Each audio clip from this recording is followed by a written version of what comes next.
Story appears ordinary till you see the core side of it. And what you're looking for is the story behind the news. We bring it to you from Lagos, the commercial capital of Nigeria. Giving you all sides and political stories round the clock. Every detail from the start line to the final whistle. CoreTV News, expanding your view.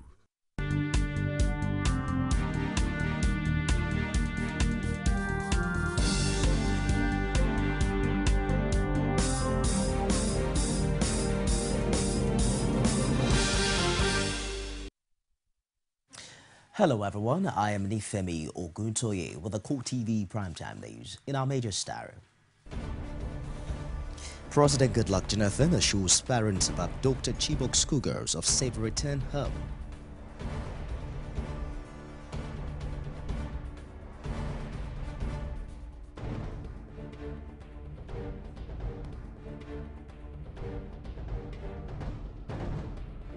Also in this program, report says former U.S. Secretary of State Hillary Clinton misled President Barack Obama on the enormity of Boko Haram threat in Nigeria.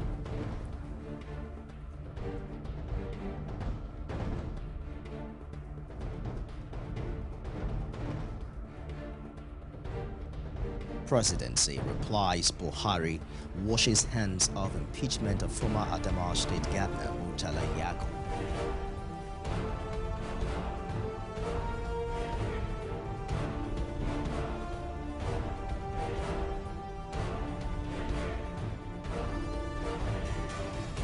And outside Nigeria, United Nations Secretary General Ban Ki-moon calls on Israel and Hamas to halt deadly conflict in Gaza.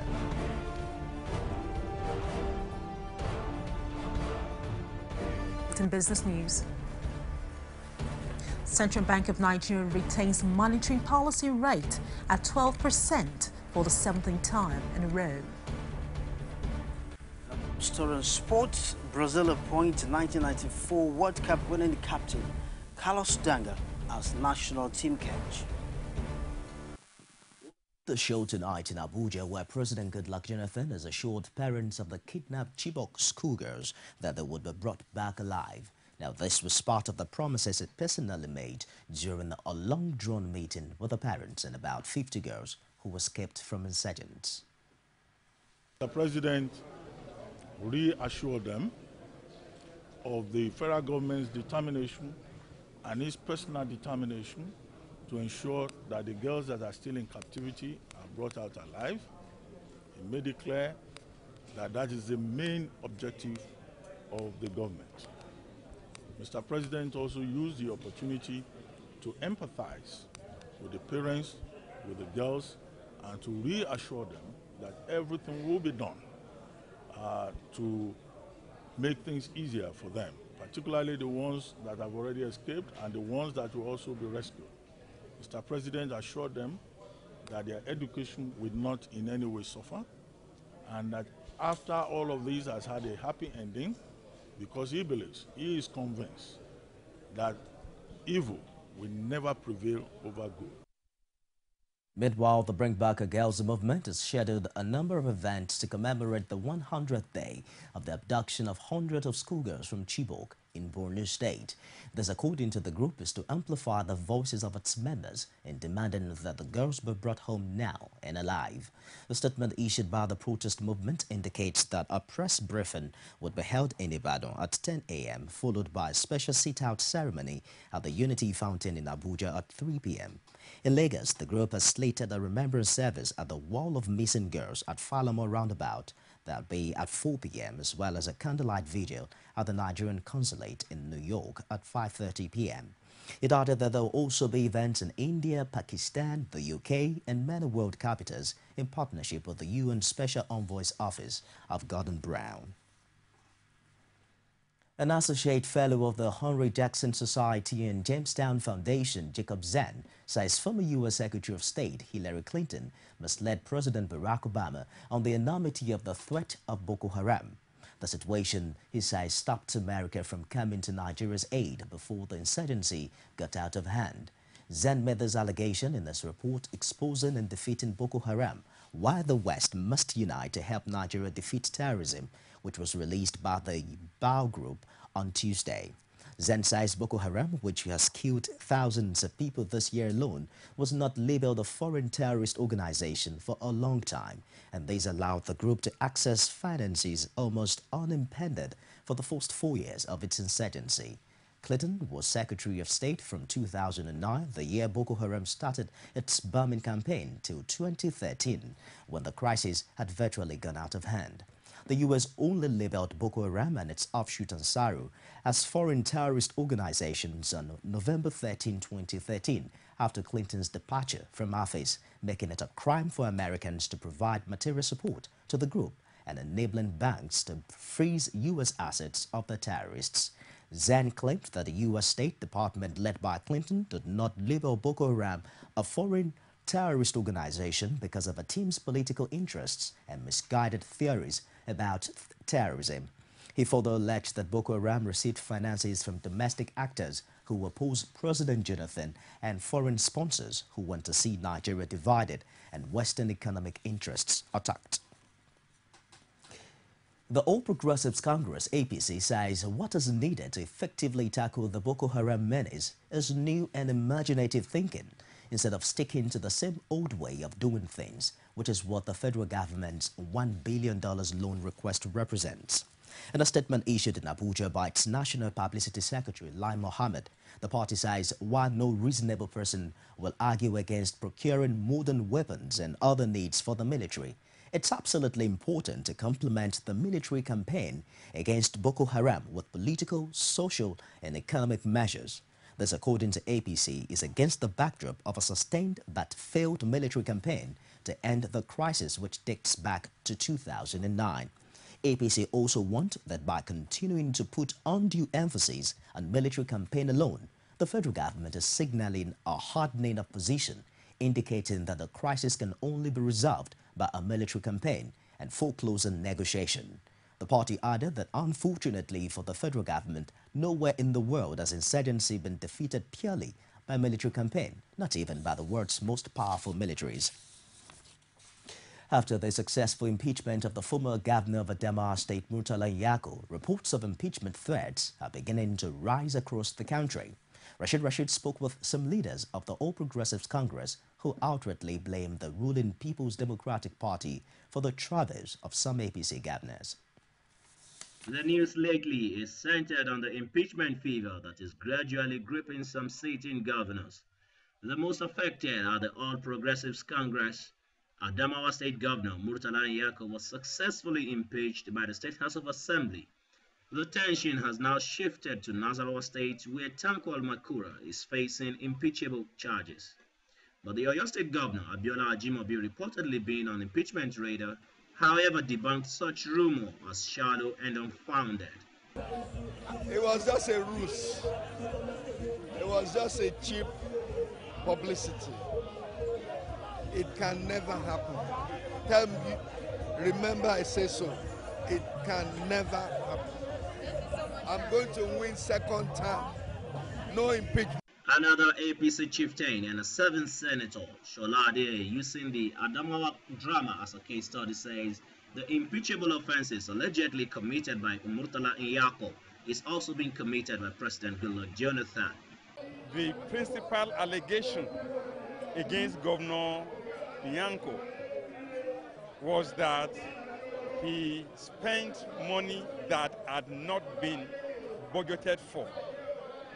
A week before they pronounced that impeachment, the Nigerian Senate debated a report that showed that our own president spent billions of naira that were never budgeted for. A pro-democracy activists and APC stalwart Amito Lushitu says every impeachment act is a call to political instability in the country, orchestrated by the PDP-controlled central government. Legal, illegal removal of Adamawa State Governor. The consciousness of people in Adamawa, they wake it up. And those in Nasarawa will not sleep again. The Mr. President will wake up the consciousness of the people in Benin. And the whole nation will engulf with crisis. For God's sake, is that not a threat to democracy? A former Speaker of the Osun State House of Assembly, Majid Alabi, however, called on all stakeholders involved to make a recourse on impeachment cases for the sake of Nigeria's nascent democracy. The impeachment process is put in the Constitution as a mechanism of the legislature to put the governors in check, not to be used as a mechanism of vendetta.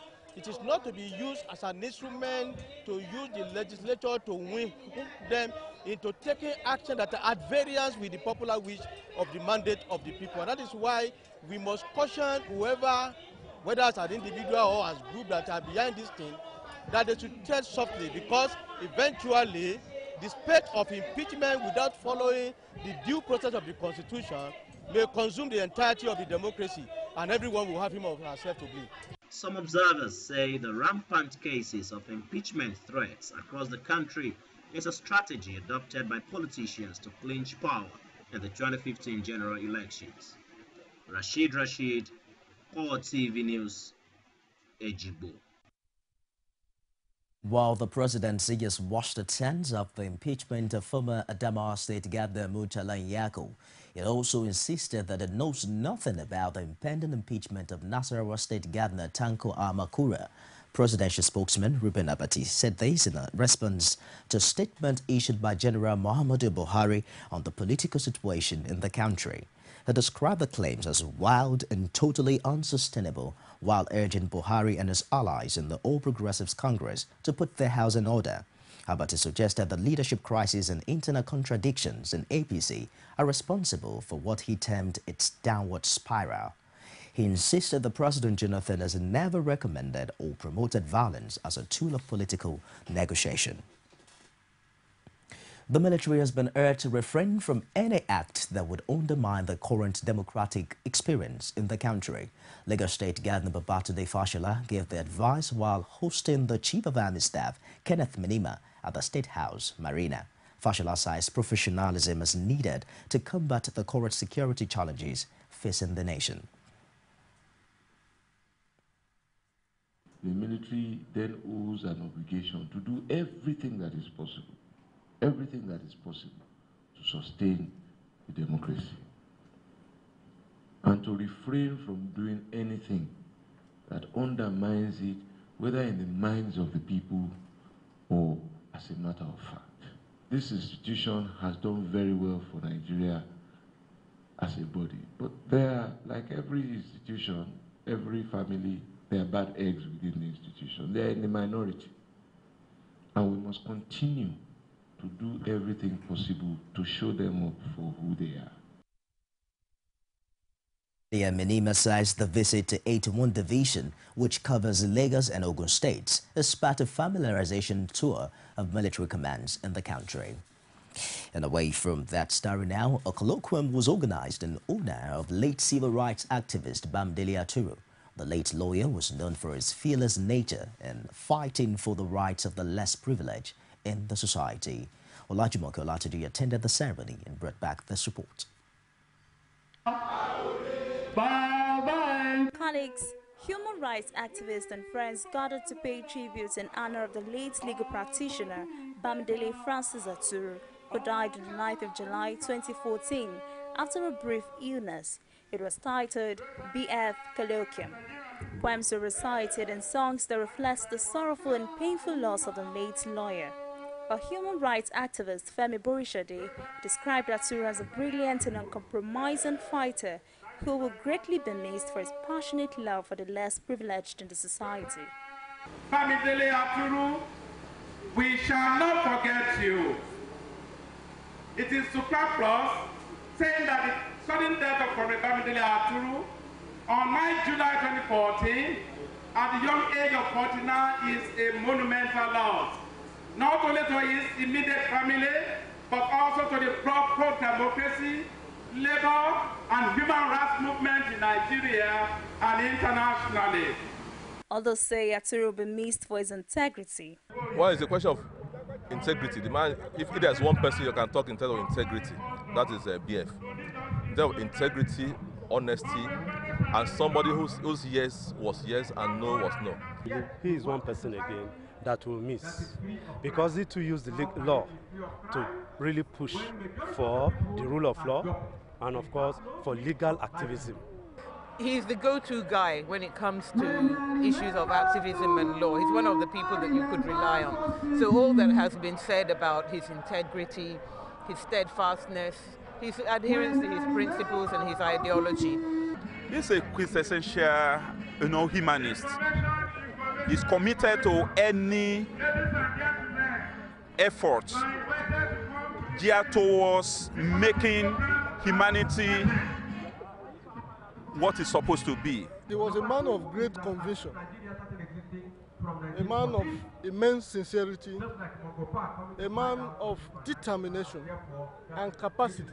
I'm going to emphasize that word capacity because there were so many people who thought of what he did in life but could not give concrete expressions to those dreams.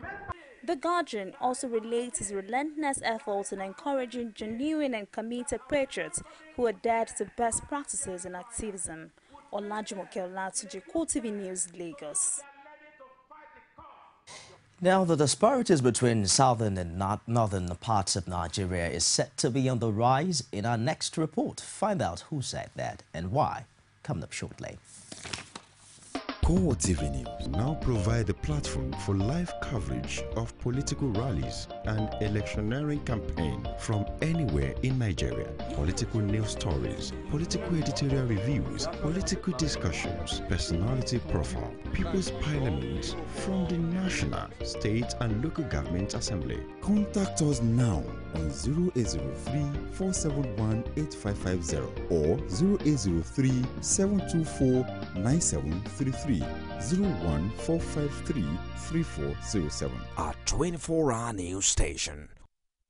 You can now watch CoreTV News live from anywhere in the world on our website www.coretvnews.com. Click on Live TV on our website and watch us live. And welcome to CoreTV Primetime Days. To follow us on Twitter, click on Twitter icon on our website. On Facebook, click on the Facebook and YouTube to see all our previous news production. You can also watch us live on YouTube.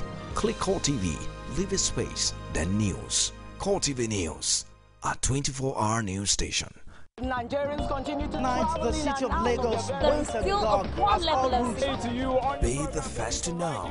From the north, south, east, west and around Africa, we break the news. One Nigeria. Now you can catch all the actions live as the news breaks. We are CoreTV News. Welcome to CoreTV, our 24-hour news station. From time immemorial, women have birthed life, shaped character, and by extension, influenced the society. Moremi of Ife, Emoten of Benin, Queen Aminat of Zaria, all women of influence and power. Whether it's before election, after election. How ironical. Women being so powerful, yet have few grounds in decision making. They see you as a wife, and I see you as a wife to a man. We are talking women in politics. A woman will be bold enough to stand up and say, I want to become president of Nigeria. only on CoreTV News.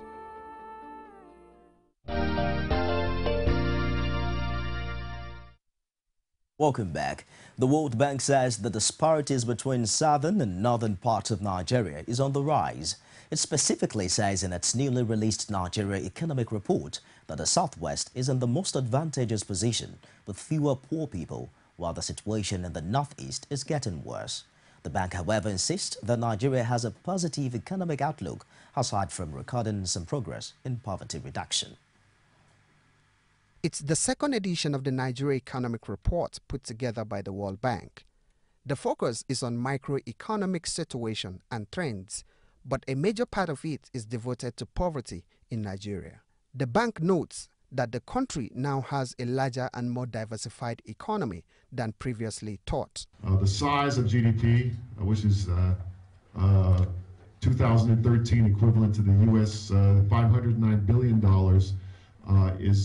makes Nigeria, the 26th largest country in the world and economy in the world, and it's 61% higher than the estimate in 2010, which is the base year, than the previous estimate, all the way to 2013, where the estimate is 89% higher than the previous estimate.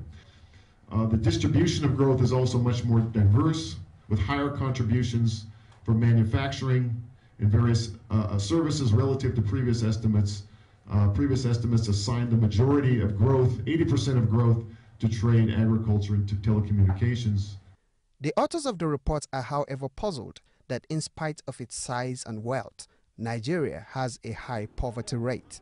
Particularly of concern to the bank is the gap between the North and the South. Disparities between the North, very, very strong disparities between the South and the North, and particularly the Northeast and Northwest, and that these disparities actually appear to be increasing. We have poverty rates that range from 16% in the Southwest all the way to 52% in the Northeast.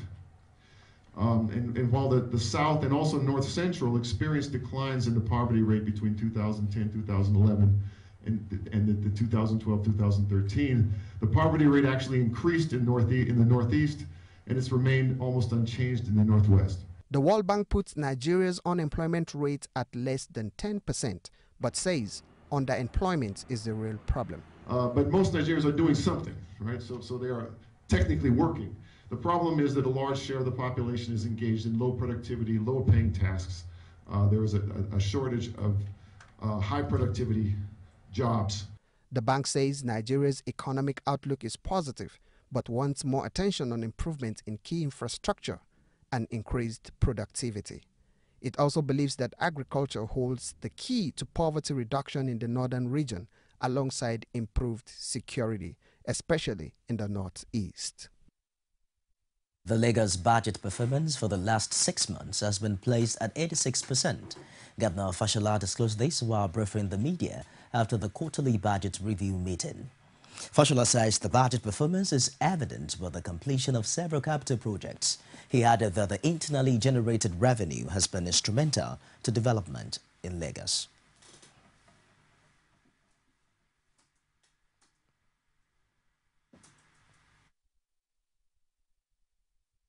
You're talking about free education, you're talking about roads, bridges, drainages.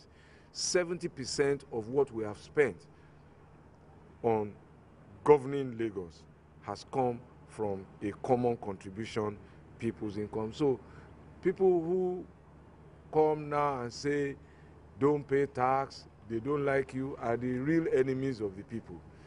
If people stop paying tax, it means that this state will go cap in hand every month to go and collect 7 billion naira. And the big dreams, people are still asking us for roads, then we will be unable to do them. So it's deception, it's untrue. No economy across the world has developed without payment of taxes and contributions, because that is also what brings the participation in democracy. If your money is in it, your commitment will be stronger. The police authorities are working on building 126-bed hospital in 8 of the 6 geopolitical zones of the country. Inspector General of Police Mohammed Abubakar discussed this on the sidelines of a 3-day medical seminar for the police in Abuja.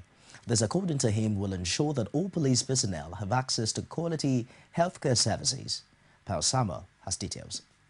We are building 26-bed cottage hospital in each geopolitical zone of Nigeria. So in essence, which means everybody has the opportunity, and there is no command today you can talk about without a medical facility, no matter how small it is. So if you have in 36 states, and we have one in each of the political zones, it makes sense that we are making efforts, and we'll get there one day.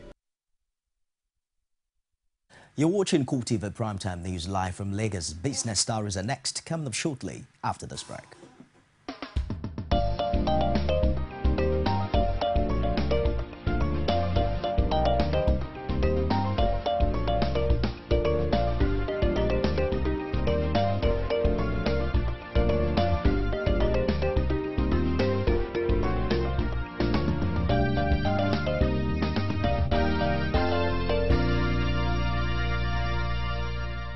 CoreTV News, expanding your view. You can now watch CoreTV News live from anywhere in the world on our website www.coretvnews.com. Click on Live TV on our website and watch us live. And welcome to CoreTV Primetime Days. To follow us on Twitter, click on Twitter icon on our website. On Facebook, click on the Facebook and YouTube to see all our previous news production. You can also watch us live on YouTube. Click CoreTV, leave a space, then News. CoreTV News, a 24-hour news station. CoreTV News now provide a platform for live coverage of political rallies and electioneering campaign from anywhere in Nigeria. Political news stories, political editorial reviews, political discussions, personality profile, People's Parliament from the National, State and Local Government Assembly. Contact us now on 0803-471-8550 or 0803-724-9733. 01453-3407. A 24-hour news station. CoreTV News presents a platform with presence in over 30 states of the Federation. Be sure to be had. For live coverage of events, we have the capacity to deliver from anywhere in Nigeria and beyond. Contact us now on 0803-471-8550 or 0803-724-9733. 014-533-407. A 24-hour news station.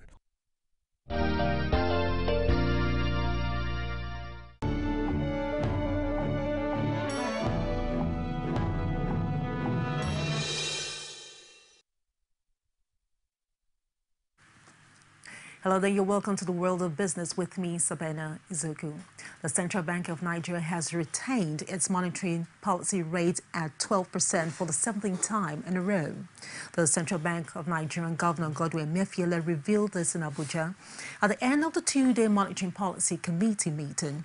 Briefing newsmen after his first policy meeting, Godwin Emefiele has also pledged to maintain a stable exchange rate. The committee noted the potential of the power sector to stimulate output growth through enhanced investment and the spillover effect in employment generation if the challenges confronting the sector are effectively and appropriately addressed. Specifically, it noted that gas to power has remained a binding constraint in reaping the benefits of the recently concluded power sector reforms, urging for the collective efforts of government, private investors, and the banks to resolve.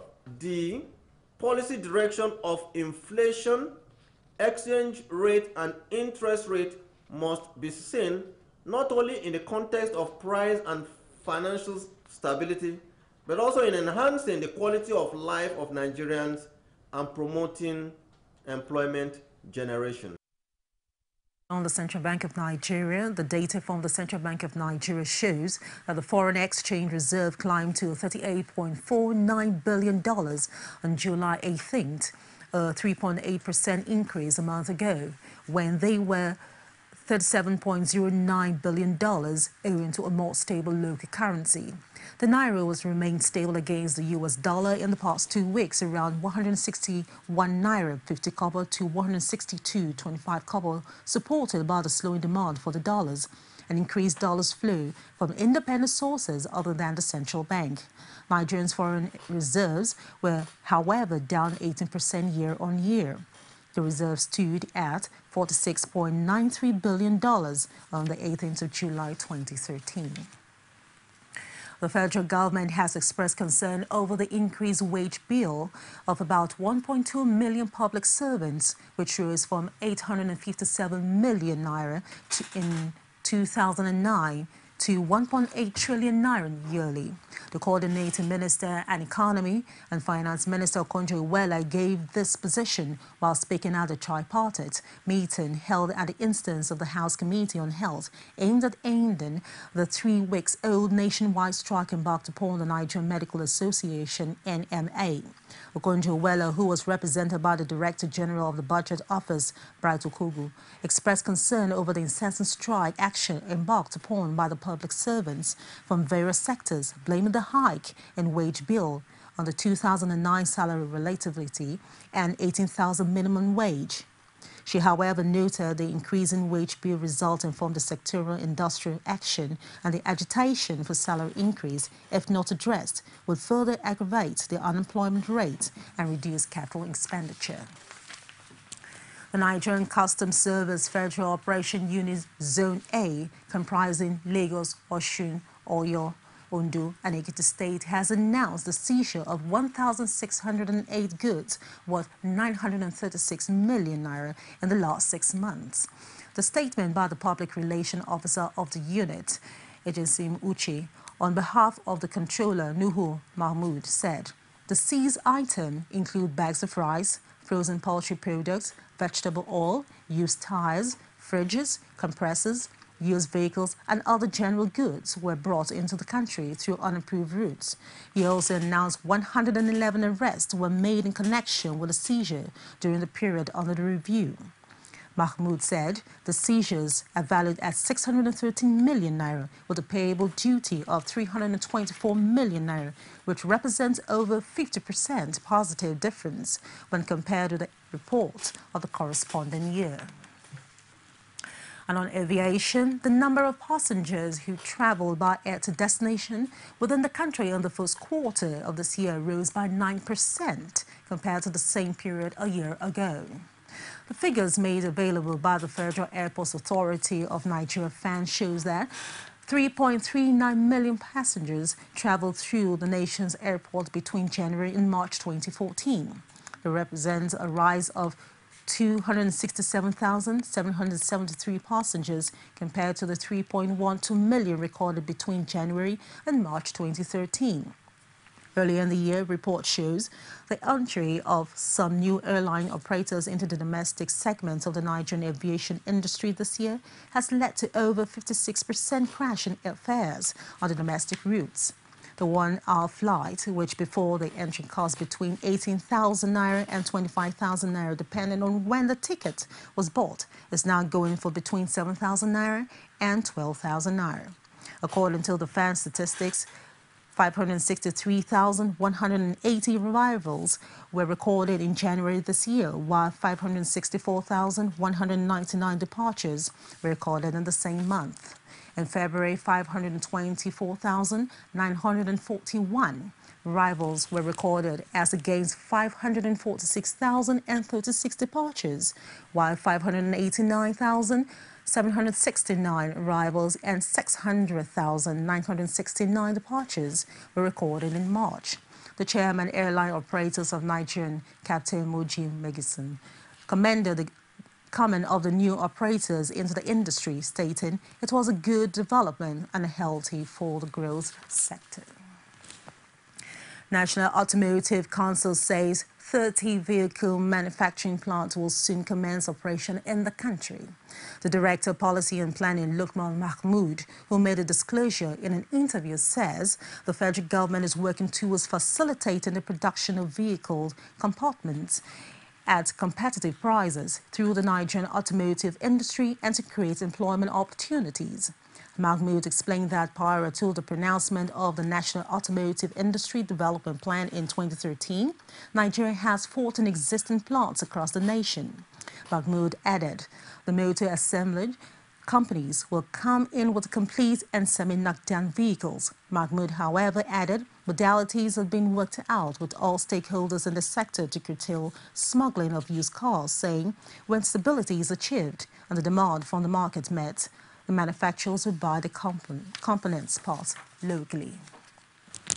And on the stock market report, the equity transaction on the Nigerian Stock Exchange ended on a negative note today. The Nigerian Stock Exchange All Shares Index depreciated by 119.41 points to close lower at 42,664.95 basis points. Market capitalization decreased by 0.28% to close lower at 14.088 trillion naira. In all, a total of 413 million shares valued at 4.0 billion naira were exchanged in 6,323 deals. Report shows that Total PLC topped the gainers chart, followed by Mold PLC, Wapco PLC, Nigerian Brewers PLC, and CCNN PLC. On the other hand, Dangote Cement PLC led the losers chart, followed by Ashaka Cement PLC, International Breweries PLC, Unilever PLC, and 40 Oil PLC. Meanwhile, here are the top 5 trades.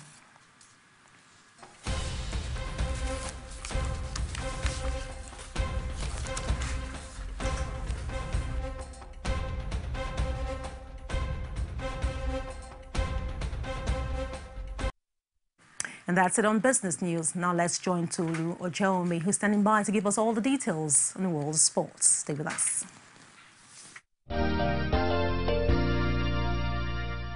Nigerians continue to travel the city of Lagos went dark as all routes Be the first to know. CoreTV News From the north, south, east, west and around Africa, we break the news. We are one Nigeria. Now you can catch all the actions live as the news breaks.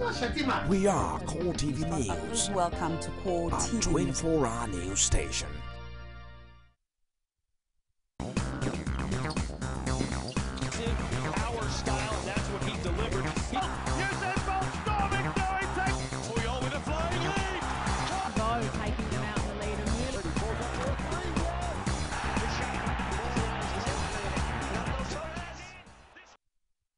We bring you sports tonight. Ayimba striker Chimeze Amanfo has predicted a tough Federation Cup quarter-final clash between his side and the former Waffle Kings, Sharks.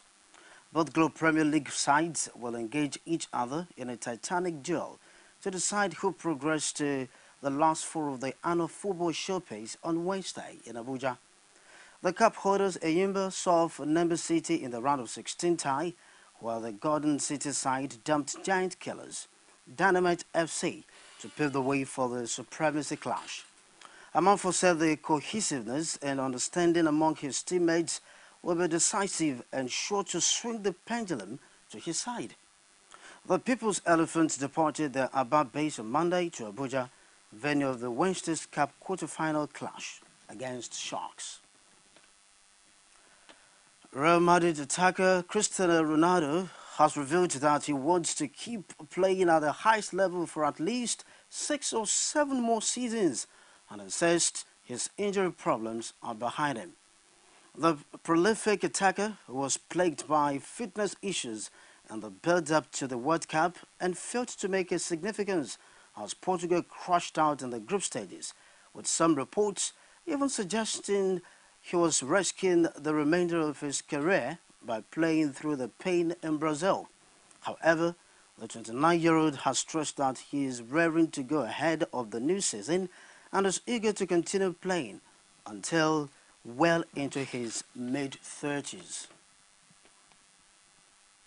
Brazil's Football Federation has confirmed the appointment of Dunga as the new Brazil coach. The 1994 World Cup winning captain returns for what will be his second stint in charge of the Seleção, having spent 4 years at the helm between 2006 and 2010.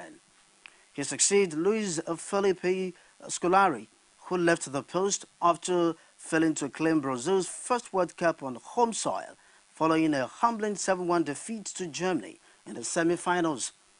At his unveiling, Dunga stressed the importance of being level-headed about the Seleção's standing in the world football and insists that the national team will not stumble upon Pedro players often. And Dunga's previous spell in charge of his country, he won 42 and lost just 6 of his 60 games, guiding them to the Copa America 2007 and Confederations Cup 2009 titles, but was criticized for his pragmatic approach. The 50-year-old was fired from what was his first senior coaching role in 2010 after suffering a World Cup quarter-final defeat to the Netherlands. His first Brazil squad will be announced in late August ahead of the Seleção's Gillette B. In the meantime, out-of-contract midfielder Thiago has again signed with Atletico Madrid after opting against leaving the Spanish champions. The Portuguese's previous deal expired at the end of June, and he had been strongly linked with a move back to Chelsea to work under former boss Jose Mourinho. But having considered his options, he has decided not to join the exodus from the Vicente Calderon this summer and penned a 2-year deal. The 33-year-old is now looking forward to repeating last season's La Liga triumph. Thiago's decision will be a relief to Simeon, who has lost leading scorer Diego Costa of Chelsea, David Villa of New York City, Felipe Luis of Chelsea, and Lonnie Thibaut Coates of Chelsea since the end of last season. Thiago will now link up with his teammates at Atletico's pre-season training camp in Segovia before the club open their competitive campaign against city rivals Real Madrid in the first leg of the Spanish Supercopa on August 19. And last tonight, English Football Association Chairman Greg Dyke says FIFA should review the decision to award the 2022 World Cup to Qatar if investigation shows that corruption played a part in the winning bid. Appearing before a parliamentary committee, Dyke says FIFA should publish in full a report into the bidding process for 2018 and 2022 being compiled by American lawyer Michael Gosher. However, Dyke played down talking of stripping Russia of the 2018 tournament because of political tensions over Ukraine. Gosher, who has been leading a FIFA Ethics Committee investigation into allegations of corruption surrounding the award of the 2022 World Cup to the Gulf state, will submit his report in September. That's all tonight on sports. Thank you for watching. I'm Tolu Ojewumi. Good evening. Every day, every hour, and every minute, news break in Nigeria. Things happen so fast, it's most times difficult to track and comprehend them. But that's what we do right here on Digit 360. 2015, would you want to come back again? It's like asking Jesus Christ if he knew he was going to die, will you want to come back as the savior of the world again? We do not just help you track the stories, we break them down, explore all the angles, analyze the issues so that you can fully comprehend the stories and use them to make the right decisions.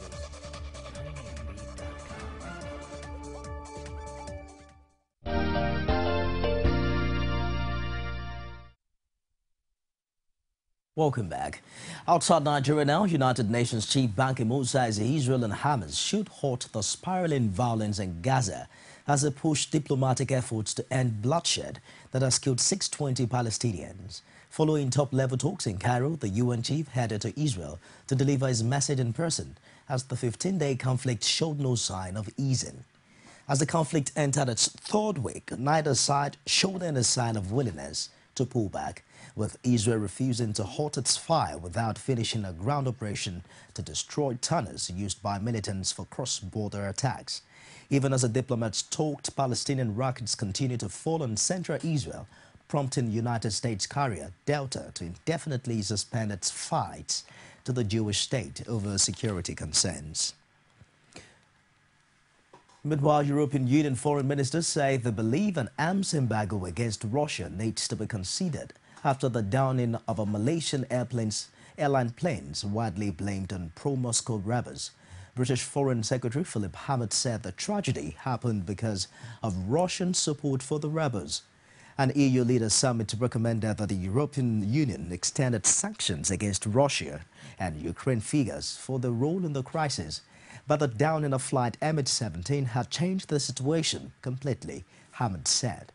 British Prime Minister David Cameron had called on the EU to adopt the tougher Phase 3 sanctions and to halt all arms sales to Russia, citing specifically a French contract for 2 helicopter carriers worth 1.2 billion euros. And that's the show tonight. I am Nifemi Oguntoye. Thank you for watching.